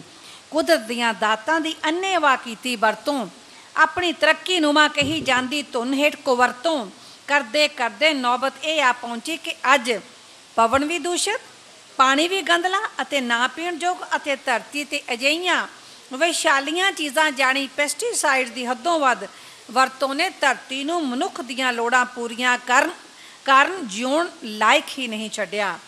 ਸੰਜਮ ਦੀ ਵਰਤੋਂ ਤਾਂ ਸੀਮਾਵਾਂ ਹੀ ਪਾਰ ਕਰ ਚੁੱਕੀ ਹੈ। ਫਰੀਦ ਜੀ ਆਖਦੇ ਹਨ, ਫਰੀਦਾ ਸਾਹਿਬ ਦੀ ਕਰ ਚਾਕਰੀ, ਦਿਲ ਦੀ ਲਾਏ ਭਰਾਂਦ, ਦਰਵੇਸਾਂ ਨੂੰ ਲੋੜੀਐ ਰੁੱਖਾਂ ਦੀ ਜੀਰਾਂ। ਮਨੁੱਖ ਨੂੰ ਸਾਹਿਬ ਯਾਨੀ ਸਭ ਦੇ ਮਾਲਕ ਦੀ ਚਾਕਰੀ ਭਾਵ ਹੁਕਮ 'ਚ ਰਹਿਣ ਦਾ ਆਦੇਸ਼ ਦਿੱਤਾ ਹੈ। ਉੱਥੇ ਦਿਲ ਖੋਲ ਕੇ ਭਾਵ ਪੂਰੀ ਤਨਦੇਹੀ ਨਾਲ ਉਸ ਮਾਲਿਕ ਸਾਹਿਬ ਪਰਮ ਪਿਤਾ ਸਭ ਦੇ ਪਾਲਣਹਾਰ ਦੀ ਚਾਕਰੀ ਭਾਵ ਮਨੁੱਖ ਦਾ ਅਸਲੀ ਕੰਮ, ਜਿਸ ਨੂੰ ਲੈ ਕੇ ਮਨੁੱਖ ਸਾਹਿਬ ਦੇ ਨਾਲ ਕੌਲ ਕਰਾਰ ਕਰਦਿਆਂ ਜਨਮ ਲਿਆ ਸੀ, ਉਸ ਦੇ ਹੁਕਮ ਭਾਣੇ ਵਿੱਚ ਰਹਿੰਦੇ ਹੋਏ ਦਰਵੇਸ਼ਾਂ ਨੂੰ ਰੁੱਖਾਂ ਜਿਹਾ ਜਿਗਰਾ ਕਰਨ ਲਈ ਆਖਿਆ ਹੈ। ਕੁਦਰਤ ਕਾਦਰ ਕਰਨ ਕਰੀਮ, ਸਿਫਤ ਮੁਹੱਬਤ ਅਥਾ ਰਹੀਮ। ਵਾਤਾਵਰਣ ਦੀ ਸੰਭਾਲ ਅਤੇ ਰੱਖਿਆ ਕਰਨਾ ਅੱਜ ਸਭ ਦਾ ਸਾਂਝਾ ਫਰਜ਼ ਹੈ। ਮਨੁੱਖ ਦੀਆਂ ਸਾਰੀਆਂ ਕਿਰਿਆਵਾਂ ਜਿੱਥੇ ਇਸ ਪਰ ਨਿਰਭਰ ਹਨ, ਉੱਥੇ ਆਪਸੀ ਸਬੰਧਾਂ ਦੁਆਰਾ ਮਨੁੱਖੀ ਜੀਵਨ ਨੂੰ ਭਾਵ ਸ੍ਰਿਸ਼ਟੀ ਦੀ ਕਾਇਨਾਤ ਨੂੰ ਪ੍ਰਭਾਵਿਤ ਕਰਦੀਆਂ ਹਨ। ਅੱਜ ਦੇ ਆਧੁਨਿਕ ਯੁੱਗ ਵਿੱਚ ਜਿੱਥੇ ਮਨੁੱਖ ਨੇ ਆਪਣੇ ਜੀਵਨ ਨੂੰ ਸੁਖਦ ਆਰਾਮਦਾਇਕ ਬਣਾਉਣ ਲਈ ਅਨੇਕਾਂ ਯੰਤਰਾਂ ਨੂੰ ਇਜਾਦ ਕੀਤਾ, ਜਿਸ ਨੇ ਕੁਦਰਤੀ ਸਮਤੋਲ ਨੂੰ ਵਿਗਾੜਨ ਵਿੱਚ ਕਾਫੀ ਹਿੱਸਾ ਪਾਇਆ। ਨਤੀਜੇ ਵਜੋਂ ਵਾਤਾਵਰਣ ਨਸ਼ਟ ਕਰਕੇ ਮਨੁੱਖੀ ਜੀਵਨ, ਸਿਹਤ ਅਤੇ ਉਪਜੀਵਕਾ ਨੂੰ ਬੁਰੀ ਤਰ੍ਹਾਂ ਭਾਵ ਸੀਰੀਅਸਲੀ ਪ੍ਰਭਾਵਿਤ ਕੀਤਾ। Thus, there has been a thrust on the protection of environment the world over।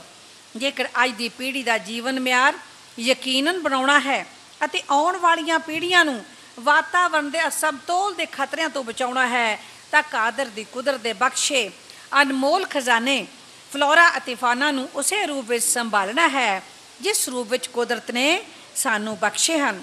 ਕੁਦਰਤ ਤਖਤ ਰਚਾਇਆ, ਸੱਚ ਨਿਬੇੜਨਹਾਰ। ਈਕੋਸਿਸਟਮ ਦੇ ਬੈਲੈਂਸ ਨੂੰ ਮੇਨਟੇਨ ਕਰਨਾ ਅੱਜ ਦੇ ਸਮੇਂ ਦੀ ਮੁੱਖ ਪੁਕਾਰ ਹੈ।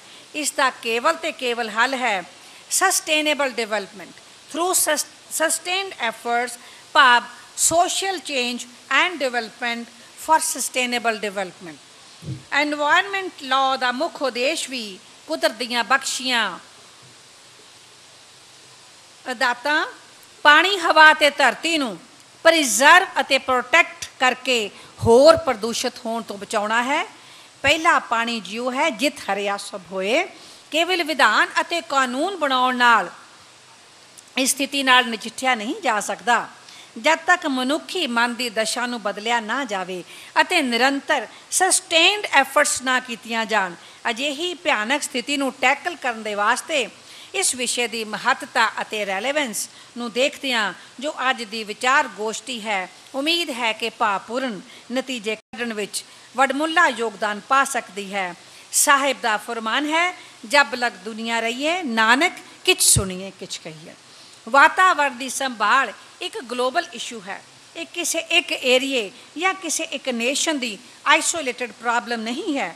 ਮੁਲਕ ਵੱਡੇ ਹੋਣ ਜਾਂ ਛੋਟੇ, ਤਰੱਕੀ ਯਾਫਤਾ ਹੋਣ ਜਾਂ ਤਰੱਕੀ ਦੀਆਂ ਬਰੂਹਾਂ 'ਤੇ ਵਾਯੂਮੰਡਲ ਦਾ ਪ੍ਰਭਾਵ ਇੱਕ ਦੂਸਰੀ ਜਗ੍ਹਾ 'ਤੇ ਪੈਣ ਤੋਂ ਰੋਕਿਆ ਨਹੀਂ ਜਾ ਸਕਦਾ, ਕਿਉਂਕਿ ਵਗਣ ਵਾਲੀਆਂ ਹਵਾਵਾਂ ਇੱਕ ਹਨ।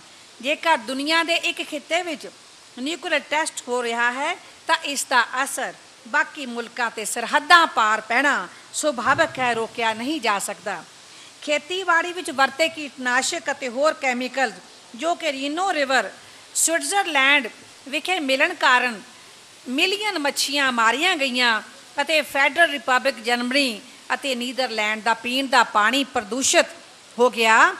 ਨਿਕਟ ਜੀ ਕੇ ਸਦ ਹੀ ਸੰਗ ਕੁਦਰਤ ਵਰਤੇ ਰੂਪ ਔਰ ਰੰਗ। ਪਾਣੀ ਦੀ ਘਾਟ ਇੱਕ ਸੀਰੀਅਸ ਪ੍ਰੋਬਲਮ ਹੈ। ਅਸੀਂ ਆਪਣੇ ਦਰਿਆਵਾਂ ਨੂੰ ਵਪਾਰਕ ਵਸਤੂ ਬਣਾ ਕੇ ਤਰੱਕੀ ਦੀ ਆੜ ਹੇਠ ਤੇਜ਼ੀ ਨਾਲ ਕੁਦਰਤ ਵਸੀਲਿਆਂ ਦਾ ਦੁਰਉਪਯੋਗ ਕਰ ਰਹੇ ਹਾਂ। ਉੱਚੇ ਵੱਡੇ ਡੈਮਾਂ ਨੇ ਦਰਿਆਵਾਂ ਦੇ ਵਗਦੇ ਪਾਣੀ ਨੂੰ ਰੋਕ ਲਗਾ ਕੇ ਫ੍ਰੀ ਫਲੋ ਰੋਕ ਦਿੱਤਾ ਹੈ, ਜੋ ਕਿ ਪੀਣ ਯੋਗ ਪਾਣੀ ਹੁੰਦਾ ਸੀ ਉਸ ਨੂੰ ਰੋਕ ਕੇ ਨਤੀਜੇ ਵਜੋਂ ਵੱਡੇ ਦਰਿਆਵਾਂ ਦੀ ਹੋਂਦ ਨੂੰ ਵੀ ਖਤਰਾ ਪੈਦਾ ਹੋ ਗਿਆ ਹੈ। ਨਤੀਜੇ ਵਜੋਂ ਪਵਿੱਤਰ ਨਦੀ ਗੰਗਾ ਦਾ ਪਾਣੀ ਅੱਧਾ ਰਹਿ ਗਿਆ ਹੈ ਅਤੇ ਗੰਧਲਾ ਹੋ ਗਿਆ ਹੈ। ਵਗਦੇ ਦਰਿਆ ਸਾਡੀ ਸਭਿਅਤਾ ਦਾ ਚਿੰਨ੍ਹ ਹਨ। ਇਹਨਾਂ ਹਾਲਾਤਾਂ ਵਿੱਚ ਕੁਦਰਤ ਦੀਆਂ ਵਡਮੁੱਲੀਆਂ ਦਾਤਾਂ ਵੱਲ ਸੈਂਸੀਬਲ ਅਪਰੋਚ, ਸੰਜੀਦਾ ਨਜ਼ਰੀਆ ਅਪਣਾਉਣਾ ਜ਼ਰੂਰੀ ਨਹੀਂ ਬਲਕਿ ਲਾਜ਼ਮੀ ਬਣ ਗਿਆ ਹੈ। ਹਿਮਾਲਿਆ ਤੋਂ ਨਿਕਲਦੇ ਦਰਿਆ ਆਪਣੇ ਨਾਲ ਉਪਜਾਊ ਮਿੱਟੀ ਲੈ ਕੇ ਆਉਂਦੇ ਹਨ, ਜਿਸ ਨਾਲ ਮਿੱਟੀ ਨੂੰ ਕੁਦਰਤੀ ਤੌਰ 'ਤੇ ਵੱਧ ਉਪਜਾਊ ਬਣਾਉਂਦੇ ਹਨ। ਤੈਰੀ ਡੈਮ ਅਤੇ ਬਾਕੀ ਹੋਰ ਪ੍ਰਬੰਧਾਂ ਨਾਲ ਅਜਿਹਾ ਹੋਣ ਤੋਂ ਰੁਕ ਜਾਏਗਾ ਅਤੇ ਕਿਸਾਨਾਂ ਨੂੰ ਜ਼ਬਰਦਸਤੀ ਕੈਮੀਕਲ ਫਰਟੀਲਾਈਜ਼ਰ ਦੀ ਹੱਦੋਂ ਵੱਧ ਵਧੇਰੇ ਵਰਤੋਂ ਕਰਨੀ ਪਏਗੀ, ਜੋ ਕਿ ਮਨੁੱਖ ਵਾਸਤੇ ਹਾਨੀਕਾਰਕ ਹੈ। ਇਸ ਨੂੰ ਬਚਣ ਵਾਸਤੇ ਸਾਨੂੰ ਨੀਵੇਂ ਹਿਮਾਲਿਆ ਦੇ ਹਿੱਸੇ 'ਚ ਦਰੱਖਤਾਂ ਦੀ ਬਹੁਤਾਤ ਕਰਨੀ ਚਾਹੀਦੀ ਹੈ, ਤਾਂ ਕਿ ਅਸੀਂ ਆਪਣੇ ਭਾਰਤ ਮਹਾਨ ਨੂੰ ਇਹਨਾਂ ਦੁਸ਼ਵਾਰੀਆਂ ਤੋਂ ਬਚਾ ਸਕੀਏ। ਅਜਿਹਾ ਕਾਰਜ ਨੂੰ ਸਾਨੂੰ ਲੋਕ ਸੰਘਰਸ਼ ਬਣਾਉਣਾ ਚਾਹੀਦਾ ਹੈ। ਵਧੇਰੇ ਧਿਆਨ ਅਜਿਹੇ ਦਰੱਖਤਾਂ ਨੂੰ ਉਗਾਉਣ 'ਤੇ ਦਿੱਤਾ ਜਾਵੇ ਜਿਨ੍ਹਾਂ ਦੇ ਚੌੜੇ ਪੱਤੇ ਹੋਣ, ਕਿਉਂਕਿ ਚੌੜੇ ਪੱਤਿਆਂ ਵਾਲੇ ਦਰੱਖਤਾਂ ਦੀਆਂ ਜੜ੍ਹਾਂ ਵਧੇਰੇ ਦੂਰ ਤੱਕ ਜਾਂਦੀਆਂ ਹਨ ਅਤੇ ਨਤੀਜੇ ਵਜੋਂ ਪਾਣੀ ਨੂੰ ਵਧੇਰੇ ਸੰਭਾਲਦੀਆਂ ਹਨ ਅਤੇ ਜ਼ਮੀਨ ਦੀ ਉਪਜਾਊ ਸ਼ਕਤੀ ਵੀ ਵਧਾਉਂਦੀਆਂ ਹਨ। ਸੂਰਜ ਦੀ ਰੋਸ਼ਨੀ ਅਤੇ ਹਵਾ ਤੋਂ ਊਰਜਾ ਲੈਣੀ ਅੱਜ ਇੱਕ ਅੱਛਾ ਸ਼ਗਨ ਹੈ। ਅਜਿਹਾ ਕਰਕੇ ਜਿੱਥੇ ਅਸੀਂ ਆਪਣੀ ਊਰਜਾ ਸ਼ਕਤੀ ਦੇ ਸੋਮੇ ਦੀ ਬਚਤ ਕਰ ਸਕਦੇ ਹਾਂ, ਉੱਥੇ ਆਪਣਾ ਵਿੱਤੀ ਬੋਝ ਘਟਾ ਕੇ ਵੀ ਵਾਤਾਵਰਨ ਦਾ ਵਡਮੁੱਲਾ ਖਜ਼ਾਨਾ ਲੁੱਟਣ ਤੋਂ ਬਚਾ ਕੇ ਕੌਮੀ ਸੁਰੱਖਿਆ, ਨਿੱਜੀ ਸੁਰੱਖਿਆ ਅਤੇ ਮਨੁੱਖੀ ਜੀਵਨ ਨੂੰ ਸੁਖਤ ਬਣਾ ਸਕਦੇ ਹਾਂ। ਕਿਉਂਕਿ ਰਵਾਇਤੀ ਊਰਜਾ ਦੇ ਸਰੋਤ ਸੀਮਤ ਹਨ, ਇਸ ਕਰਕੇ ਗੈਰ ਰਵਾਇਤੀ ਊਰਜਾ ਦੇ ਸਰੋਤਾਂ ਨੂੰ ਉਤਸ਼ਾਹਿਤ ਕਰਨਾ ਚਾਹੀਦਾ ਹੈ। ਭਵਿੱਖ ਦੀ ਵੱਧਦੀ ਮੰਗ ਦੀ ਪੂਰਤੀ ਵਾਸਤੇ ਸਾਫ ਸੁਥਰਾ ਪ੍ਰਦੂਸ਼ਣ ਰਹਿਤ ਵਾਤਾਵਰਨ ਪ੍ਰਦਾਨ ਕਰਨ ਦੇ ਵਾਸਤੇ ਅੱਜ ਦੇ ਸਮਾਜ ਨੂੰ ਕੁਦਰਤੀ ਅਤੇ ਵਿਉਂਤ ਯੋਗ ਊਰਜਾ ਨੂੰ ਤਰਜੀਹ ਦੇਣੀ ਚਾਹੀਦੀ ਹੈ। ਦੁਨੀਆ ਭਰ ਦੀਆਂ ਕੰਪਨੀਆਂ ਨੇ ਸੋਲਰ ਹੀਟਿੰਗ ਨੂੰ ਵੱਡੀ ਮਾਤਰਾ ਵਿੱਚ ਇਸਤੇਮਾਲ ਕਰਕੇ ਤੇਲ ਦੀ ਲੋੜ ਦੀ ਪੂਰਤੀ ਵਾਸਤੇ ਬਾਹਰਲਿਆਂ 'ਤੇ ਨਿਰਭਰਤਾ ਦਾ ਬਦਲ ਲੱਭਿਆ ਹੈ। ਅਜਿਹਾ ਕਰਕੇ ਉਹਨਾਂ ਨੇ ਆਮ ਆਦਮੀ ਵਾਸਤੇ ਯੂਜ਼ਰ ਫਰੈਂਡਲੀ ਅਤੇ ਮੋਸਟ ਕਾਸਟ ਇਫੈਕਟਿਵ ਮਈਅਰ ਅਤੇ ਆਲਟਰਨੇਟਿਵ ਐਨਰਜੀ ਦੇ ਤੌਰ 'ਤੇ ਦੇਖਿਆ ਹੈ। ਵਾਤਾਵਰਨ ਦੀ ਸਮੱਸਿਆ ਅੱਜ ਇੱਕ ਗੰਭੀਰ ਸਮੱਸਿਆ ਹੈ, ਜਿਸ ਦਾ ਕਾਰਨ ਉਦਯੋਗੀਕਰਨ, ਸ਼ਹਿਰੀਕਰਨ, ਵਸੋਂ ਦਾ ਵਾਧਾ, ਗਰੀਬੀ, ਕੁਦਰਤੀ ਸਾਧਨਾਂ ਦਾ ਘਾਣ, ਪੁਰਾਤਨ ਰਿਵਾਇਤੀ ਊਰਜਾ ਸਾਧਨਾਂ ਤੋਂ ਤਲਾਂਜਲੀ, ਜਿਸ ਨੇ ਕੁਦਰਤੀ ਸਾਧਨਾਂ ਦਾ ਘਾਣ ਕਰਨ ਵਿੱਚ ਆਪਣੇ ਆਪਣੇ ਢੰਗ ਨਾਲ ਯੋਗਦਾਨ ਪਾਇਆ ਹੈ। ਪ੍ਰੋਫੈਸਰ ਪਾਰਸ ਦੀਵਾਨ ਦਾ ਕਹਿਣਾ ਹੈ, ਅਸੀਂ ਪ੍ਰਦੂਸ਼ਣ ਨੂੰ ਪਿਆਰ ਕਰਨ ਵਾਲੀਆਂ ਕੌਮਾਂ ਹਾਂ, ਕਿਉਂਕਿ ਅਸੀਂ ਰੱਬ ਨੂੰ ਵੀ ਉੱਚੀਆਂ ਆਵਾਜ਼ਾਂ ਲਾਊਡ ਸਪੀਕਰਾਂ ਨਾਲ ਸੁਣਾਉਂਦੇ ਹਾਂ। ਤਿਉਹਾਰਾਂ ਅਤੇ ਵਿਆਹਾਂ ਦੇ ਮੌਕਿਆਂ 'ਤੇ ਵੀ ਪ੍ਰਦੂਸ਼ਣ ਨੂੰ ਦੂਣ ਸਵਾਇਆ ਕਰਦੇ ਹਾਂ। ਮੁਰਦਾ ਸਰੀਰਾਂ ਨੂੰ ਦਰਿਆਵਾਂ ਦੀ ਭੇਂਟ ਕਰਦੇ ਹਾਂ। ਮਨੁੱਖੀ ਲੋੜਾਂ ਦੀ ਪੂਰਤੀ ਵਾਸਤੇ ਜੰਗਲਾਂ ਦਾ ਗ੍ਰੀਨ ਕਵਰ ਦਾ ਅੰਧਾ ਧੁੰਦ ਨਾਸ਼ ਕਰ ਰਹੇ ਹਾਂ। ਮਾਨਯੋਗ ਸੁਪਰੀਮ ਕੋਰਟ ਨੇ ਕਈ ਇਤਿਹਾਸਕ ਫੈਸਲਿਆਂ ਰਾਹੀਂ ਇਹ ਪ੍ਰਗਟਾਵਾ ਕੀਤਾ ਹੈ ਕਿ ਮਨੁੱਖ ਨੇ ਤਕਨੀਕੀ ਅਤੇ ਸਾਇੰਟੀਫਿਕ ਤਰੱਕੀ ਦੌਰਾਨ ਬਿਨਾਂ ਸੋਚੇ ਸਮਝੇ ਅਤੇ ਅਮੁੱਕ ਸਾਧਨਾਂ ਦਾ ਸ਼ੋਸ਼ਣ ਕੀਤਾ ਹੈ। ਮਿਸਾਲ ਦੇ ਤੌਰ 'ਤੇ MC Mehta versus union of India 1991 ਅਤੇ Shri Sachidanand Pandey versus state of West Bengal AIR 1987 ਵਿੱਚ ਅਜਿਹਾ ਪ੍ਰਗਟਾਵਾ ਕੀਤਾ ਹੈ। ਬਿਨਾਂ ਸ਼ੱਕ ਸਿਹਤਮੰਦ ਵਾਤਾਵਰਨ 'ਚ ਰਹਿਣਾ ਹਰ ਇੱਕ ਮਨੁੱਖ ਦਾ ਮੌਲਿਕ ਅਧਿਕਾਰ ਹੈ। ਮੁਲਕ ਭਰ ਵਿੱਚ ਅੱਤ ਦੀ ਗਰੀਬੀ ਨਾਲ ਨਜਿੱਠਣ ਵਾਸਤੇ ਤਰੱਕੀਨੁਮਾ ਤਰੀਕਿਆਂ 'ਚ ਵਾਧਾ ਜ਼ਰੂਰੀ ਹੈ, ਪਰ ਅਜਿਹਾ ਵਾਤਾਵਰਨ ਨੂੰ ਖਤਰੇ 'ਚ ਪਾ ਕੇ ਅੱਜ ਦੀ ਪੀੜ੍ਹੀ ਦਾ ਹੀ ਨਹੀਂ ਸਗੋਂ ਆਉਣ ਵਾਲੀਆਂ ਪੀੜ੍ਹੀਆਂ ਲਈ ਵੀ ਖਤਰੇ ਦੀ ਘੰਟੀ ਬਣ ਗਿਆ ਹੈ। ਸਸਟੇਨੇਬਲ ਐਫਰਟ ਸਮੇਂ ਦੀ ਪੁਕਾਰ ਹੈ। ਅਜਿਹੀ ਤਰੱਕੀ ਜਿਸ ਵਿੱਚ ਕੁਦਰਤੀ ਸਾਧਨਾਂ ਦਾ ਸੰਜਮ ਭਰਿਆ ਇਸਤੇਮਾਲ, ਭਾਵ ਅਜਿਹੀ ਡਿਵੈਲਪਮੈਂਟ ਜਿਸ ਦੁਆਰਾ ਵਰਤਮਾਨ ਦੀਆਂ ਲੋੜਾਂ ਦੀ ਪੂਰਤੀ ਭਵਿੱਖ ਦੀਆਂ ਨਸਲਾਂ ਦੀ ਕਾਸਟ 'ਤੇ ਨਾ ਕੀਤੀ ਜਾਵੇ। ਅਜਿਹਾ ਪ੍ਰਗਟਾਵਾ world commission on environment and development ਨੇ ਕੀਤਾ ਹੈ, ਕਿਉਂਕਿ ਵਿਸ਼ਵ ਸ਼ਾਂਤੀ, ਤਰੱਕੀ ਅਤੇ ਵਾਤਾਵਰਨ ਆਪਸ ਵਿੱਚ ਇੱਕ ਦੂਸਰੇ 'ਤੇ ਨਿਰਭਰ ਹਨ, ਬਲਕਿ ਨਾ ਜੁਦਾ ਹੋਣ ਵਾਲੇ ਹਨ। ਸਿਹਤਮੰਦ ਵਾਤਾਵਰਨ ਅਤੇ ਆਰਥਿਕ ਤਰੱਕੀ ਆਪਸ ਵਿੱਚ ਇੱਕ ਦੂਸਰੇ 'ਤੇ ਨਿਰਭਰ ਹੈ। ਅਜਿਹਾ ਡਿਵੈਲਪ ਅਤੇ ਡਿਵੈਲਪਿੰਗ ਦੋਹਾਂ ਪ੍ਰਕਾਰ ਦੇ ਮੁਲਕਾਂ ਵਿੱਚ ਹੈ। ਗਰੀਬੀ ਸਭ ਤੋਂ ਵਰਸਟ ਟਾਈਪ ਆਫ ਪ੍ਰਦੂਸ਼ਣ ਹੈ। ਗਰੀਬ ਵਿਅਕਤੀ ਜਿਸ ਨੂੰ 2 ਵਕਤ ਦੀ ਰੋਟੀ ਆਪਣੇ ਪੇਟ ਦੀ ਅੱਗ ਬੁਝਾਉਣ ਦਾ ਫਿਕਰ ਬਣਿਆ ਰਹਿੰਦਾ ਹੈ, ਉਹ ਭਲਾ ਕਿਵੇਂ ਸੁਖਾਵੇ ਵਾਤਾਵਰਨ ਬਾਰੇ ਸੋਚ ਸਕਦਾ ਹੈ। ਵਾਤਾਵਰਨ ਦਾ ਕਿੰਨਾ ਹੀ ਸ਼ੋਸ਼ਣ ਕਿਉਂ ਨਾ ਹੋ ਜਾਵੇ, ਕਿਉਂਕਿ ਉਸ ਦੀ ਪਹਿਲ ਇਹ ਨਹੀਂ ਹੈ ਅਤੇ ਨਾ ਹੀ ਇਸ ਹੱਦ ਤੱਕ ਉਸ ਦੀ ਜਾਣਕਾਰੀ ਹੈ। ਇਸ ਦੇ ਉਲਟ ਡਿਵੈਲਪਡ ਮੁਲਕਾਂ ਦਾ ਪ੍ਰਦੂਸ਼ਣ, ਵਾਧੂ ਉਤਪਾਦਨ, ਨਿਊਕਲੀਅਰ ਰੇਡੀਏਸ਼ਨ, ਸਾਧਨਾਂ ਦਾ ਓਵਰ ਐਕਸਪਲੋਇਟੇਸ਼ਨ, ਉਦਯੋਗਾਂ ਦਾ ਪ੍ਰਦੂਸ਼ਣ ਆਦਿ ਹਨ।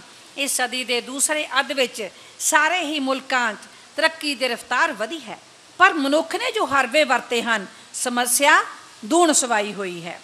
ਪ੍ਰਾਚੀਨ ਕਾਲ ਵਿੱਚ ਕੌਟਲਿਆ ਦੇ ਅਰਥ ਸ਼ਾਸਤਰ ਵਿੱਚ ਵਾਤਾਵਰਨ ਦੀ ਰੱਖਿਆ ਹਰੇਕ ਜੀਵ ਦਾ ਧਾਰਮਿਕ ਫਰਜ਼ ਹੁੰਦਾ ਸੀ ਅਤੇ ਲੋਕ ਕੁਦਰਤੀ ਵਸੀਲਿਆਂ ਦੀ ਪੂਜਾ ਕਰਦੇ ਸਨ, ਜਿਵੇਂ ਧਰਤੀ, ਪਾਣੀ, ਹਵਾ, ਅਗਨੀ ਅਤੇ ਬ੍ਰਹਮੰਡ ਦੀ ਪੂਜਾ। ਜੀਵ ਹੱਤਿਆ ਪਾਪ ਸਮਝਿਆ ਜਾਂਦਾ ਸੀ ਅਤੇ ਬਨਸਪਤੀ ਨੂੰ ਖਰਾਬ ਹੋਣ ਨਹੀਂ ਸੀ ਦਿੱਤਾ ਜਾਂਦਾ। ਪਾਣੀ ਬਾਰੇ ਇਹ ਧਾਰਨਾ ਸੀ ਕਿ ਪਵਿੱਤਰ ਜਲ ਕਈ ਬਿਮਾਰੀਆਂ ਅਤੇ ਦੁੱਖਾਂ ਦਾ ਨਿਵਾਰਨ ਕਰਦਾ ਹੈ। ਜੀਵਾਂ ਨਾਲ ਜ਼ਾਲਮਾਨਾ ਵਿਵਹਾਰ ਨਿੰਦਣਯੋਗ ਸੀ। ਧਾਰਨਾ ਇਸ ਪ੍ਰਕਾਰ ਸੀ ਕਿ ਜੋ ਜੀਵ ਹੱਤਿਆ ਕਰੇਗਾ ਉਹ ਉਤਨੀ ਵਾਰ ਜੰਮੇ ਮਰੇਗਾ ਜਿੰਨਾ ਕਿ ਉਸ ਜੀਵ ਦੇ ਸਰੀਰ ਦੇ ਉੱਪਰ ਵਾਲਾਂ ਦੀ ਗਿਣਤੀ ਸੀ ਅਤੇ ਮਰਨ ਉਪਰੰਤ ਵੀ ਉਸ ਨੂੰ ਸ਼ਾਂਤੀ ਨਹੀਂ ਮਿਲ ਸਕਦੀ। ਕੁਝ ਦਰਖਤ ਵੀ ਪੂਜਣਯੋਗ ਸਨ ਜਿਸ ਨੂੰ ਕੱਟਣਾ ਗੁਨਾਹ ਸਮਝਿਆ ਜਾਂਦਾ ਸੀ, ਜਿਵੇਂ ਪਿੱਪਲ, ਨਿੰਮ, ਬੇਲ, ਬੇਰ ਆਦਿ। ਹਰ ਘਰ ਵਿੱਚ ਤੁਲਸੀ ਦਾ ਬੂਟਾ ਇੱਕ ਅੱਛਾ ਸ਼ਗਨ ਸਮਝਿਆ ਜਾਂਦਾ ਸੀ। ਤੱਤ ਸਾਰ ਇਹ ਹੈ ਕਿ ਧਰਮ ਅਤੇ ਪੌਦਿਆਂ ਦਾ ਪਾਲਣਾ ਪੋਸ਼ਣਾ ਸਿੱਧੇ ਤੌਰ 'ਤੇ ਆਪਸ ਵਿੱਚ ਸੰਬੰਧਿਤ ਮੰਨੇ ਜਾਂਦੇ ਸਨ ਅਤੇ ਨਤੀਜੇ ਵਜੋਂ ਵਾਤਾਵਰਨ ਦੀ ਸੰਭਾਲ ਹੁੰਦੀ ਸੀ। ਵੱਖੋ ਵੱਖਰੇ ਜਾਨਵਰਾਂ, ਪੰਛੀਆਂ ਨੂੰ ਦੇਵੀ ਦੇਵਤਿਆਂ ਨਾਲ ਸੰਬੰਧਿਤ ਮੰਨਿਆ ਜਾਂਦਾ ਸੀ, ਜਿਵੇਂ ਗੌੜ ਪੰਛੂ ਵਿਸ਼ਨੂੰ ਦੀ ਸਵਾਰੀ, ਸ਼ੇਰ ਦੁਰਗਾ ਦੀ ਸਵਾਰੀ ਆਦਿ। ਰਾਜਸਥਾਨ ਦੀ ਵਿਸ਼ਨੋਈ ਕੌਮ ਖੇਜਾਦੀ ਨਾਮ ਦੇ ਦਰਖਤ ਦੀ ਰੱਖਿਆ ਆਪਣੀ ਜਾਨ ਦੀ ਕੀਮਤ 'ਤੇ ਕਰਦੀ ਹੈ। ਇਹੀ ਕਾਰਨ ਹੈ ਕਿ ਮਾਰੂਥਾ ਦੇ ਇਲਾਕਿਆਂ ਵਿੱਚ ਹਰਿਆਵਲ ਵਿਸ਼ਨੋਈਆਂ ਦੇ ਪਿੰਡਾਂ ਵਿੱਚ ਦੇਖਣ ਨੂੰ ਮਿਲਦੀ ਹੈ। ਮਹਾਤਮਾ ਬੁੱਧ ਨੇ ਅਹਿੰਸਾ ਦਾ ਸੰਦੇਸ਼ ਦਿੰਦਿਆਂ ਮਨੁੱਖ ਨੂੰ ਕੁਦਰਤੀ ਵਸੀਲਿਆਂ ਦਾ ਸ਼ੋਸ਼ਣ ਘੋਰ ਅਪਰਾਧ ਦੱਸਿਆ। ਮਹਾਰਾਜਾ ਅਸ਼ੋਕ ਨੇ ਨਾਨ ਵਾਇਲੈਂਸ ਨੂੰ ਸਭਿਅਤਾ ਦਾ ਅੰਗ ਬਣਾਉਣ ਦਾ ਬੀੜਾ ਚੁੱਕਿਆ। ਜੈਨ ਧਰਮ ਦਾ ਮੂਲ ਆਧਾਰ ਵੀ ਜੀਵ ਅਤੇ ਨਿਰਜੀਵ ਸਾਧਨਾਂ ਦੀ ਰੱਖਿਆ ਕਰਨਾ ਹੈ। ਪਵਿੱਤਰ ਕੁਰਾਨ ਦਾ ਮੰਨਣਾ ਹੈ ਕਿ ਹਰ ਵਸਤੂ ਪਾਣੀ ਤੋਂ ਪੈਦਾ ਹੁੰਦੀ ਹੈ। ਅੱਲਾ ਧਰਤੀ ਦਾ ਮਾਲਕ ਹੈ ਅਤੇ ਮਨੁੱਖ ਮਾਤਰ ਉਸ ਦਾ ਕੇਵਲ ਰਖਵਾਲਾ ਹੈ। ਹਵਾ ਪ੍ਰਦੂਸ਼ਣ ਮੇਜਰ ਕਿਲਰ ਬਣ ਕੇ ਉਭਰਿਆ ਹੈ ਅਤੇ ਕਰੀਬ 3 ਮਿਲੀਅਨ ਲੋਕ ਆਏ ਸਾਲ ਇਸ ਦਾ ਸ਼ਿਕਾਰ ਹੁੰਦੇ ਹਨ। ਕਾਰਬਨ ਦਾ ਆਧਾਰ ਪਿਛਲੇ 3 ਦਹਾਕਿਆਂ ਤੋਂ ਦੁੱਗਣਾ ਤਿੱਗਣਾ ਹੋ ਗਿਆ ਹੈ। ਗਲੋਬਲ ਵਾਰਮਿੰਗ ਭਿਆਨਕ ਰੂਪ ਅਖਤਿਆਰ ਕਰ ਚੁੱਕੀ ਹੈ। ਇਕੱਲਾ ਅਮਰੀਕਾ ਹੀ ਇਸ ਵਿੱਚ ਵਧੇਰੇ ਯੋਗਦਾਨ ਪਾ ਰਿਹਾ ਹੈ। ਦੁਨੀਆ ਦੀ ਕਰੀਬ 40% ਵਸੋਂ ਸਾਫ਼ ਪਾਣੀ ਤੋਂ ਵਾਂਝੀ ਹੈ। ਪਾਣੀ ਅਤੇ ਬਾਹਰ ਰਹਿਣ ਵਾਲੀਆਂ ਜੀਵਾਂ ਅਤੇ ਪੰਛੀਆਂ ਦੀਆਂ ਵਧੇਰੇ ਜਾਤੀਆਂ ਖਤਮ ਹੋ ਚੁੱਕੀਆਂ ਹਨ। ਪੀਣ ਵਾਲੇ ਪਾਣੀ ਤੋਂ ਹੋਣ ਵਾਲੀਆਂ ਬਿਮਾਰੀਆਂ ਤੋਂ 2.5-3 ਮਿਲੀਅਨ ਲੋਕ ਆਏ ਸਾਲ ਮੌਤ ਦੇ ਮੂੰਹ ਵਿੱਚ ਜਾਂਦੇ ਹਨ। ਜੰਗਲ ਖਤਮ ਹੁੰਦੇ ਜਾ ਰਹੇ ਹਨ। ਕਰੀਬ 90,000 ਕਿਲੋਮੀਟਰ ਰਕਬਾ ਹਰ ਸਾਲ ਜੰਗਲਾਂ ਤੋਂ ਰਹਿਤ ਹੋ ਰਿਹਾ ਹੈ। ਦੁਨੀਆ ਦਾ 2/3 ਹਿੱਸਾ ਸੋਇਲ ਡਿਗਰੇਡੇਸ਼ਨ ਦਾ ਸ਼ਿਕਾਰ ਹੈ। ਇਕੱਲੇ ਭਾਰਤ ਵਿੱਚ ਹੀ 25% ਚਾਰੇ ਦੀ ਕਮੀ ਹੈ। 8,000 ਸਪਾਈਸਿਸ ਖਤਮ ਹੋ ਚੁੱਕੀਆਂ ਹਨ ਅਤੇ 11,000 ਨੂੰ ਹੋਰ ਖਤਰਾ ਹੈ। ਦੁਨੀਆ ਦਾ 9,000 ਤੋਂ ਵੱਧ ਪੰਛੀਆਂ ਦੀ ਕਿਸਮਾਂ ਦਾ 70% ਖਤਮ ਹੋ ਚੁੱਕਿਆ ਹੈ। ਗਲੋਬਲ ਵਾਰਮਿੰਗ, ਓਜ਼ੋਨ ਡਿਪਲੀਸ਼ਨ ਅਤੇ ਟੌਕਸਿਕ ਪੋਲਿਊਸ਼ਨ ਆਦਿ ਨਾਪੱਖੀ ਅਸਰ ਸਾਹਮਣੇ ਆਏ ਹਨ। ਦਰਿਆ ਪ੍ਰਦੂਸ਼ਿਤ ਹੋਣ ਦੇ ਨਾਲ ਨਾਲ ਡੀਫੋਰੈਸਟੇਸ਼ਨ ਲਗਾਤਾਰ ਵੱਧ ਰਹੀ ਹੈ। ਸੋਲਿਡ ਵੇਸਟ, ਵੱਡੇ ਸ਼ਹਿਰਾਂ ਦਾ ਆਵਾਜ਼ ਪ੍ਰਦੂਸ਼ਣ ਅਤੇ ਹਵਾਵਾਂ ਦੁਆਰਾ ਧਰਤੀ ਦਾ ਲਗਾਤਾਰ ਖੁਰਨਾ ਅੱਜ ਖਤਰੇ ਦੇ ਨਿਸ਼ਾਨ ਤੋਂ ਉੱਪਰ ਪਹੁੰਚ ਗਿਆ ਹੈ। ਵਿਸ਼ਵ ਬੈਂਕ ਦੇ ਇੱਕ ਸਰਵੇਖਣ ਮੁਤਾਬਕ ਭਾਰਤ ਦੇਸ਼ ਦੇ $80 ਬਿਲੀਅਨ ਦਾ ਸਾਲਾਨਾ ਨੁਕਸਾਨ ਬਿਮਾਰੀ ਅਤੇ ਪ੍ਰਦੂਸ਼ਣ ਕਾਰਨ ਮੌਤਾਂ ਨਾਲ ਹੁੰਦਾ ਹੈ। ਦੱਖਣੀ ਏਸ਼ੀਆ ਦੇ ਖਿੱਤੇ ਵਿੱਚ ਮੁੱਖ ਤੌਰ 'ਤੇ ਸਾਫ਼ ਪਾਣੀ ਦਾ ਡਿੱਗਦਾ ਮਿਆਰ, ਉਦਯੋਗਾਂ ਦਾ ਮੈਲਾ, ਕੀਟਨਾਸ਼ਕ ਦਵਾਈਆਂ ਅਤੇ ਹਵਾ ਪ੍ਰਦੂਸ਼ਣ ਚਿੰਤਾ ਦਾ ਵਿਸ਼ਾ ਹਨ। ਗੁਰਬਾਣੀ 'ਚ ਦਰਜ ਗੁਰੂ ਸਾਹਿਬਾਨਾਂ ਨੇ ਕੁਦਰਤ ਬਾਰੇ ਮਨੁੱਖ ਨੂੰ ਵਿਵਹਾਰ ਕਰਨ ਦੀ ਸੋਝੀ ਬਖਸ਼ੀ ਹੈ। ਕਬੀਰ ਜੀ ਫਰਮਾਉਂਦੇ ਹਨ, ਪਾਤੀ ਤੋਰੇ ਮਾਲਨੀ, ਪਾਤੀ ਪਾਤੀ ਜੀਓ, ਜਿਸ ਪਾਹਨ ਕੋ ਪਾਤੀ ਤੋਰੇ, ਸੋ ਪਾਹਨ ਨਿਰਜੀਓ, ਭੁੱਲੀ ਮਾਲਨੀ ਹੈ ਇਹੋ, ਸਤਿਗੁਰ ਜਾਗਤਾ ਹੈ ਦੇਹੋ। ਅੰਤ ਵਿੱਚ ਸਮੁੱਚੀ ਪ੍ਰਾਣੀ ਮਾਤਰ ਅੱਗੇ ਮੇਰੀ ਹੱਥ ਜੋੜ ਕੇ ਅਰਜ਼ੋਈ ਹੈ ਕਿ ਹੁਕਮ ਮੰਨ ਕੇ ਰਜ਼ਾ 'ਚ ਰਹਿੰਦਿਆਂ ਜੀਵਨ ਨੂੰ ਪਾਤਸ਼ਾਹ ਦੇ ਦੱਸੇ ਮਾਰਗ 'ਤੇ ਚੱਲਦਿਆਂ नेक अमला सच का मार्ग धर्म की पौड़ी अनुसार जीवन जाता उपराला करिए। तेरी कुदरत तू है जाने और ना दूजा जाने, जिसनों किरपा करे मेरे प्यारे सोई तुझे पछाणे। भुल्लां चुक्कां दी माफ़ी प्रबंधकां दा तह दिलों शुक्रगुजार करदी होई तुसीं सारिਆਂ ने ही मेरे विचारां नूं बड़े ही तन मन और बड़े ध्यान नाल सुनिया है। आप जी दा जिन्ना भी धन्नवाद करां थोड़ा है। गुरु चरनां विच बेनती है सच्चे पातशाह इस कायनात नूं बल बख्शण, इस कायनात नूं सेहत बख्शण, ताकि जिन्ना वड्डा नुकसान असीं अपने कर रहे हाँ आउण वालियां पीढ़ियां दा कर रहे हाँ उस तो बच जाइए। मैं नन्ही छां वल्लों आप सब नूं एक मैसेज दे के मंच तो आप जी तो अलविदा लवांगी कि हर प्राणी घट्टो घट एक पौधा जरूर लाओ, 1 ਤੋਂ 5 तक लाओ तो धन हो जाओगे।